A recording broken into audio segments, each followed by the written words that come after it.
everybody, this is Boogass Reviews, and today I'm finally going to be doing a review on the McFarlane Toys DC Multiverse Atrocitus Build-A-Figure. Atrocitus doesn't come with any accessories, and I do think it was a missed opportunity to pack in one of the figures with Dexstar. This version, I think this was from the 3-inch DC line. This actually doesn't scale too bad with him. He is kind of tiny, but I think it works. So it would have been cool if McFarlane Toys would have included that as an accessory for this figure. So now let's go ahead and take a look at his head sculpt. So taking a look at this head sculpt, McFarlane Toys did an awesome job on this. The sculpt on this is on point. I really like the way it looks. It even has a dark wash over top of the skin tone, bringing out all of those details very nicely. He also has a little bit to the outside of his headpiece, I guess you'd call it. But yeah, this head sculpt looks really nice. His eyes are done in bright white, and I think he's typically colored with yellow eyes, but I think the white eyes look good, like they really stand out on this figure. Each of his teeth are painted nicely. You see a couple that missed their mark right here, but they kind of just look jagged, so it really doesn't bother me. But yeah, this head sculpt looks really nice. He has some really awesome texturing to his body. Just like with the other figures in this wave, his sculpt detail is really awesome. His Red Lantern insignia is sculpted very nicely. You can see some scuffs right there from the white paint. But other than that, it looks really nice. He has these shoulder pads. This is a separate piece that goes down into those holes right there by his neck. And they stayed pretty well. I really was afraid that these would pop off. But no, they've stayed put pretty well, at least on mine. He does have his sculpted Red Lantern ring.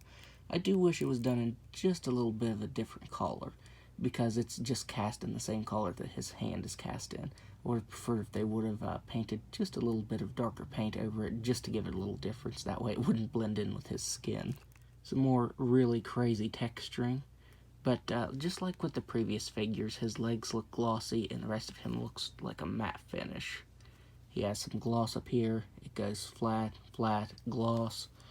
So that is odd, but I mean, it's really a small nitpick because this figure looks fantastic. That texturing is so good. So now let's go ahead and go over his articulation. He has a head that can just about look up all the way. He can look down just about all the way. He can move his head side to side, but it does hit on those shoulder pads. All it does is just move it out very slightly. He has ball-jointed shoulders that can move all the way out. Even with that pegged into the neck there, it doesn't come unpegged whenever you're moving it around. I really like that. He has butterfly joints, really nice butterfly joints that can move all the way around. He has swiveled bicep, double-jointed elbows that can bend in all the way, ball-jointed wrists that can move up and down and spin all the way around. The articulation isn't hindered by these gauntlets because they're very soft. He has a ball-jointed diaphragm and waist that can move back all the way. He can crunch forward a pretty nice bit. He could stand to crunch forward just a little more, but I mean, it's an improvement from previous McFarlane figures. He still can't crunch forward quite all the way, but it is nicer than previous figures. So it does show that McFarlane Toys is listening to criticisms about that joint right there, and they are working to improve that. He has hips that can do a complete split. He can kick forward all the way. He can kick back just a little bit. He has a really nice thigh swivel. He has double jointed knees that can bend back all the way. Ball jointed ankles that can move down all the way, up all the way, spin all the way around, and toe articulation that can move up all the way. So now, let's do some size comparisons. So first up, here he is next to the Frost King Build-A-Figure, and as you can see, Atrocitus is taller. He is a very tall Build-A-Figure. Here he is next to the NECA Hal Jordan figure. Here he is next to Black Lantern Batman and Deathstorm.